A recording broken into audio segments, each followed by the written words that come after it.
Jiwaku bukan jiwaku. Mencintai dua jiwa, chapter 15, mengikuti permainan. Dukung channel ini dengan cara like, subscribe, komen, dan share. Terima kasih. Ketika dalam perjalanan menuju mansion, potongan demi potongan kejadian dalam mimpi terlintas begitu saja di ingatan Nindi. Akibatnya, Nindi merasakan sakit di bagian kepala. Apa Nona merasa pusing? Tanya Beatrice yang duduk di samping Nindi dan menyaksikan Nindi menggeleng-gelengkan kepala seraya meringis. Hanya anggukan yang diberikan Nindi sebagai jawaban atas pertanyaan Beatrice. Tidak apa Nona, itu hal biasa yang sering terjadi kepada pasien yang baru selesai menjalani perawatan. Apa aku bisa percaya kepada wanita ini? Batin Nindi menatap lekat Beatrice. Aku tidak tahu tujuan sebenarnya. Yang aku tahu, ini semata-mata demi keselamatan gadis yang aku rasuki ini. Siapa sebenarnya gadis ini? Lanjut Diandra, kemudian beralih menatap setiap benda yang dilalui yang seolah menjauh. Jalan ini seperti pernah aku lalui, tapi ini pertama kali untukku. Apa ini ingatan Nona Nindi? Lanjutnya menggumam. Setelah beberapa menit berkendara, akhirnya mobil yang membawa Nindi sampai di tujuan. Pintu dibuka oleh Pak Supir. Sebelum keluar, Nindi memperhatikan bangunan megah di hadapannya yang bak istana. Apa ini rumah Nona Nindi? Tanya Diandra. Apa itu berarti Nindi adalah seorang putri? Lanjutnya, silakan Nona. Beatrice mengulurkan tangannya dan diraih oleh Nindi, lalu berjalan dibantu oleh Beatrice. Masuklah, paman masih ada urusan, ujar Tuan Abraham tanpa emosi, kemudian kembali masuk ke mobilnya. Kenapa paman itu tiba-tiba berubah? Padahal sewaktu di rumah sakit, dia sangat ramah. Nindi menatap kepergian Tuan Abraham dengan perasaan heran. Jadi benar yang dikatakan Sander. Di mansion ini, Tuan Abraham sama sekali tidak peduli dengan Nona Nindi. Pantas saja, istri dan anak tirinya semena-mena. Batin Beatrice kesal. Secara diam-diam, Sander menempatkan salah satu orangnya untuk bekerja di kediaman Nindi. Tujuannya tak lain melaporkan hal apa saja yang terjadi di sana, terutama yang berkaitan dengan Nindi. Mari Nona, ajak Beatrice. Nindi berjalan dengan memperhatikan setiap benda yang dilaluinya. Ia sungguh takjub dengan kemewahan yang tersuguh. Bukan hanya di bagian luar, namun juga di bagian dalam bangunan itu. Sekaya apa Nona Nindi ini? Gumam Diandra. Lain Diandra, lain pula Beatrice. Kemana para maid? Kenapa tak ada satupun yang menyambut Nona Nindi? Ucap Beatrice dalam hati. Di saat Beatrice menoleh ke kiri, ia melihat Laura, orang suruhan Sander, berdiri menatap ke arahnya, kemudian mengangguk. Tanda jika dia adalah orang yang berada di pihak yang sama dengan dirinya. Beatrice sendiri belum mengenal Laura, tetapi Laura telah mengetahui siapa Beatrice dari Sander. Dia pasti Laura, mata-mata Sander. Tebaknya setelah membalas anggukan Laura tadi. Beatrice semakin jauh menuntun Nindi. Begitu berada pada ruangan yang berukuran luas, seseorang berteriak dari ujung atas tangga. Oh, kamu sudah pulang rupanya. Aku pikir kamu lebih senang berada di luar sana. Padahal aku sudah berharap itu benar. Jenny berjalan menuruni satu persatu anak tangga dan berhenti tepat di hadapan Nindi. Kau tahu, selama kamu tidak berada di mansion ini, hidupku sungguh sempurna.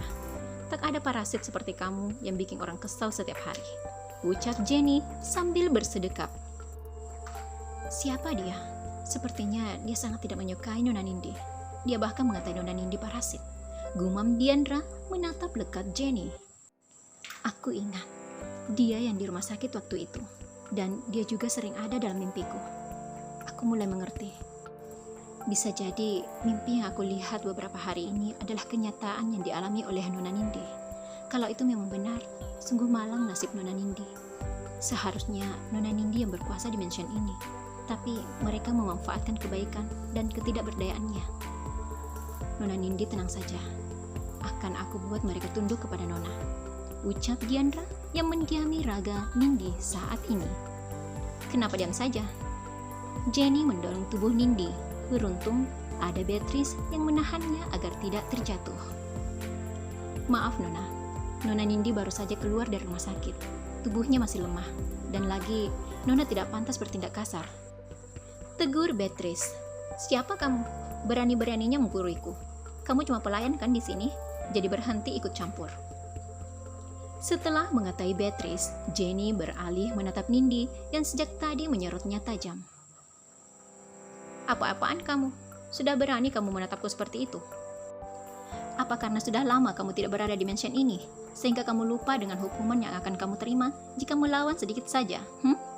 Geram Jenny. Andai tubuh Nona Nindi tidak selemah ini, aku pasti dengan mudah membalas gadis gila ini. Gumam Diandra. Maaf Nona, kami permisi dulu. Nona Nindi harus beristirahat, ucap Beatrice. Baru saja Nindi dan Beatrice hendak mengayunkan langkah, Jenny menarik lengan Nindi yang salah satunya juga dipegang oleh Beatrice. Sehingga terjadilah aksi saling tarik-menarik. Jenny menarik lengan Nindi, hendak menghempaskan tubuh Nindi ke lantai, sedangkan Beatrice berusaha menahan agar Nindi tidak terjatuh. Sampai akhirnya, Nindi yang merasa jengah dengan tingkah Jenny melepaskan dengan paksa cekalan tangan Jenny, membuat Jenny terhempas ke lantai. Apesnya, kejadian ini disaksikan langsung oleh Tuan Abraham yang baru saja masuk hendak mengambil file dokumen yang tertinggal. Apa yang kalian lakukan? Teriak Tuan Abraham melotot. Tak menyia-nyiakan kesempatan, Jenny segera berakting seolah dirinya tertindas. Ia pun mulai menangis terseduh-seduh. Aku memang bukan anak kandung Papi Abraham, tapi aku menyayangi Papi seperti ayah kandungku sendiri. Aktingnya. Ada apa dengannya? Batin Nindi mengernyit. Bukankah kita sudah satu keluarga? Lalu mengapa kamu mau mengusirku? Lanjut Jenny yang masih terduduk di lantai. Dengan sekuat tenaga, Nindi mengikis jarak dengan Jenny. Kak Jenny baik-baik saja? Aku kan sudah mengingatkan kakak agar jangan memakai heels di dalam rumah. Karena lantainya licin dan kakak tidak berhati-hati, makanya kakak jatuh. Jenny sungguh tak mengira jika Nindi akan mengikuti permainannya. Sebab biasanya Nindi hanya diam saja dan membiarkan Jenny memfitnah semaunya. Nindi lalu mengulurkan tangannya dan membantu Jenny berdiri. Ketika Nindi memegangi kedua lengan Jenny, dapat Jenny rasakan kekuatan Nindi yang menekan kedua lengannya itu. Dan mengenai usir-mengusir, mana mungkin aku akan melakukannya. Seperti yang kakak sebutkan tadi, aku pun sudah menganggap kakak keluargaku sendiri. Karena paman menyayangi kakak, maka aku juga menyayangi kakak. Nindi lalu menoleh Tuan Abraham. Sama seperti aku menyayangi pamanku. Imbuhnya dengan penuh penekanan diiringi senyuman khasnya yang manis. Bersama Beatrice, Nindi menaiki tangga yang ia yakini arah menuju kamarnya. Sian, kenapa anak itu tiba-tiba jadi berani? Apa dia salah minum obat? Batin Jenny yang kesal sepeninggal Nindi. Tuan Abraham memperhatikan ekspresi yang ditunjukkan Jenny, lalu menyorot heels yang dipakai anak tirinya itu. Lain kali jangan memakai heels yang terlalu tinggi, sarannya, kemudian berjalan meninggalkan Jenny menuju ruang kerjanya. Jenny yang mendengar perkataan Tuan Abraham semakin geram dengan mengepalkan kedua tangannya. Awas kamu Nindi, aku akan membalas kamu lebih dari yang pernah kamu rasakan.